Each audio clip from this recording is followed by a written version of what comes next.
Thank you, Dr. Zambrana. Our next and final presentation for this is going to be done remotely, and it's Dr. Valarie Bluebird Jernigan, who will be joining us by Zoom. And I hope this works, because everyone, I'm the type of person, I touch something and the technology goes. So let's hope everything goes well this morning.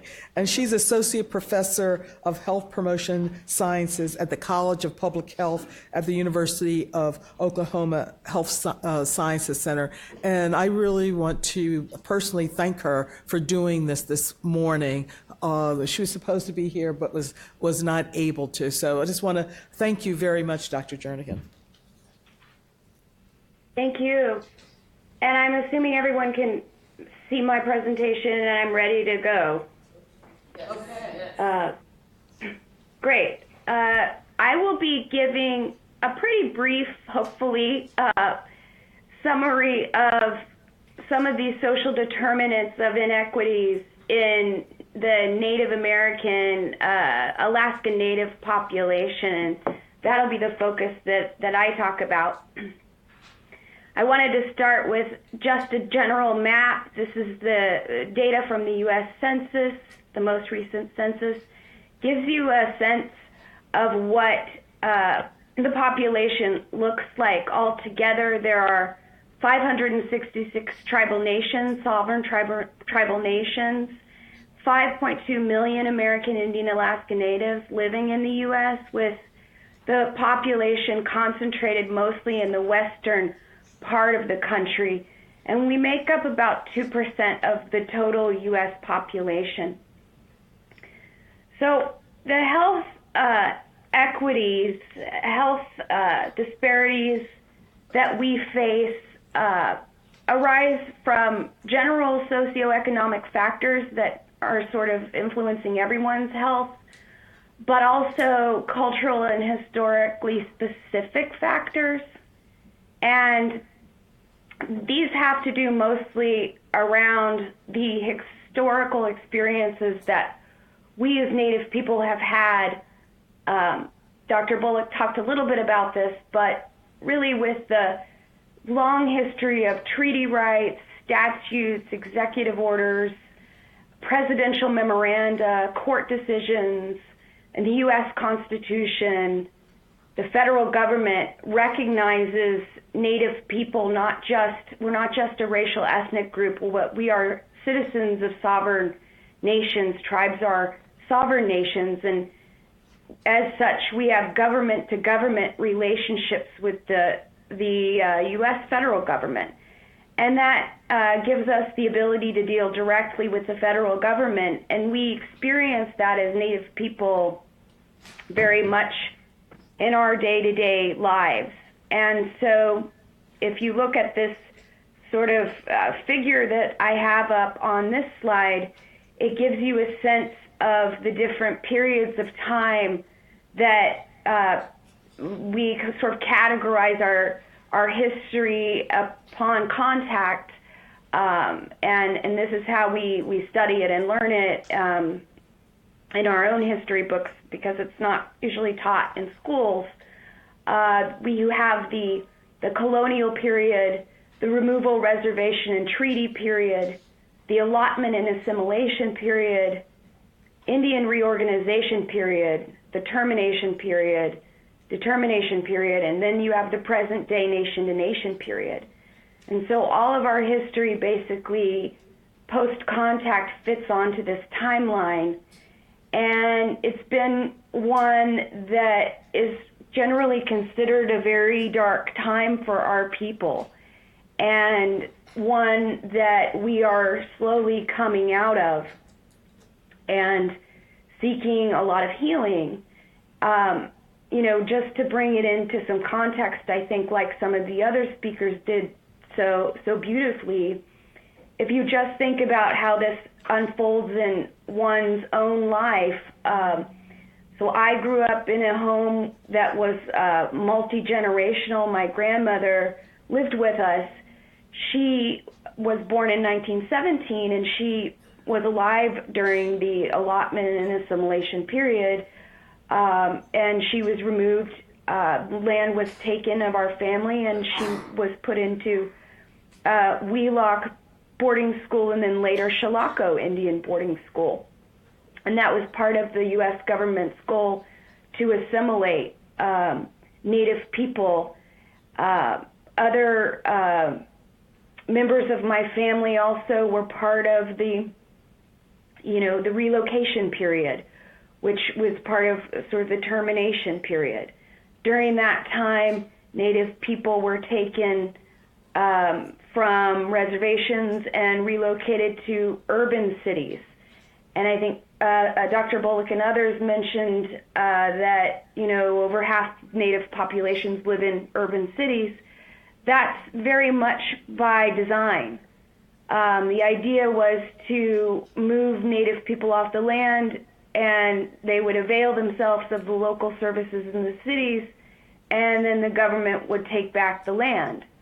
And so these are all very real experiences that have affected Native people, and only now I think we're starting to understand fully the role of trauma and how it plays out in our day-to-day lives. It's something that certainly is related to obesity, but has not been studied enough, and is something that Native communities are increasingly asking, not only should we study diabetes, not only should we study cardiovascular disease and obesity, but, as one participant in a study that I have said last week, we can't really deal with obesity and diabetes and these kinds of things until we deal with what happened to us. And so these are the kinds of things that I think people really want to understand. How does that affect our health today? So in general, the social determinants, like education and poverty and household income, affect us. We are a little bit worse off than some communities in some of these statistics. High school dropout rates, 11% compared to 5% of non-Hispanic whites. We generally lack health insurance.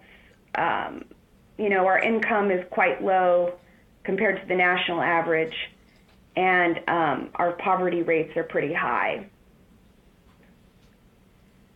So my area of work is really in the food environment. I started out as a diabetes self-management researcher and diabetes prevention, and then I became interested in food environments. A lot of the people in the room as part of this roundtable, their work deeply influenced my focus. And so part of my focus is really looking at what does the food environment look like in Native communities. Well, it is, as others have said, not a very pretty picture in a lot of ways. We lack access to healthy foods. It's quite shocking how difficult it is to find healthy foods in Native communities. Some studies have come out. I've cited one that I'm an author of that shows that they're more expensive. It's more expensive to purchase healthy foods in Native communities than it even is in non-Native neighboring communities. Food insecurity is very high in Native communities. The study that I cite here is from our work in Oklahoma. It's actually 4 times higher in Native communities in Oklahoma than it is in the U.S. general population. And we found it is independently associated with obesity, diabetes, and hypertension. And many Native people actually rely on convenience stores that sell foods high in fat, sugar, and sodium. And so I'll give a presentation later this afternoon that highlights the intervention work that we've done in that particular area. So the tying this, if I can, back to how does this relate to some of the historical factors. In Native communities, we living on reservations, many of us, or at least even those of us who live in urban areas, are tied back to our reservation homes where most of our families live. A lot of us grew up eating FDPIR, or what we call commods, which were distributed and still are on reservations.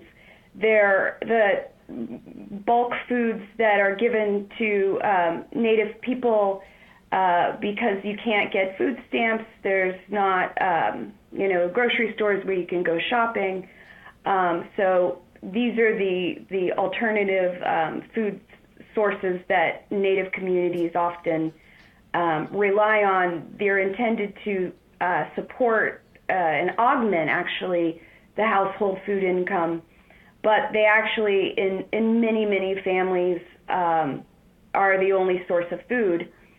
While they have made improvements to the food distribution program in recent years, for many, many years, the monthly food program, which we would go and we would pick up in our cars, we would wait in line and we would, take the boxes.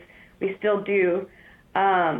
And they were, it's government surplus foods, USDA surplus foods, primarily high in sugar and fat. And so, if you speak with Native people who are my age, 40s and older, people will tell you that they didn't have fresh vegetables until they were older. I know that I didn't, eat vegetables until I was, went to college. So these were the kinds of foods that we would eat, and it's been associated with the prevalence of obesity, diabetes, and hypertension in Natives. We call it kamad bod as a joke. These are the kinds of bodies that you get when you grow up eating this kind of food. So again, things have changed, but this is certainly part of that history of removal and restriction to reservations. And as we learn more about, as the science evolves in terms of understanding food taste and food preference behaviors and how that's really passed down, child willingness to try, if you're not exposed to these kinds of foods, vegetables, and fruits when you're young, it's very difficult to introduce those foods later. And so that's sort of what we deal with in Native communities. I had such little time, but when I was thinking about what I would choose to share in terms of priorities, I think one of the key issues as well is the lack of, as an intervention scientist, I've relied on evidence-based strategies and evidence-based interventions, and we've largely adapted these interventions to be appropriate for Native communities. But as we continue, our intervention science continues to evolve in Native communities. One of the big issues is the lack of indigenous models of health and wellness that are actually just out there available in the scientific literature to use to design culturally appropriate, long-term sustainable interventions that are really organic to the communities within which they are being implemented. So part of that is the concept of wellness in Native communities is community-centered. People belong to one another. The land and the animals are all viewed as inherently part of one's self. And one of the reasons we think that it's difficult to see, interventions sustained is because we don't take in that holistic model, that holistic concept. Loss of land for us, and can't speak for all Native communities, but for many, many Native people and Native communities, has resulted in loss of a culture, knowledge, traditional foods, and you've seen the high suicide rates in our communities, ultimately purpose and meaning in our lives. And so with this disconnection from the land, we've had a very difficult time really addressing some of these disparities that are all interrelated, obesity being sort of the tip of the iceberg of kind of the other things that are happening. That's why I was so glad that Dr. Bullock emphasized trauma. And so we do have a small but growing body of literature now that is showing that mental and physical health improves when Native people eat traditional foods, when they engage in their traditional activities like stickball and, for instance, hula, which is a presentation we'll hear also later this afternoon, and spend time on the land. So part of the work that National Institutes of Health and the ARENA initiative, which is intervention research in Native to improve Native health, has been to really looking at how do we incorporate culturally centered interventions that are driven by indigenous concepts of wellness. So I just have this slide and one remaining. I've summarized sort of key implications for the group to take away from this. The tribes that exist are very diverse in terms of cultural, geographic, and political infrastructures, as well as capacities. And that variation greatly influences obesity programs and policies. Due to sovereign status, national and state obesity policies, they're not necessarily reaching tribal citizens. Zoning laws, recommendations for sidewalks and street lights and caloric restrictions and labeling, those don't necessarily reach sovereign nations. And so tribal citizens don't benefit from those kinds of policies. And the research that we do know on policies in terms of evidence-based policy work has focused mostly on state and national policies, and we don't know how those policies would be implemented or have worked in tribal communities if they've been implemented at all.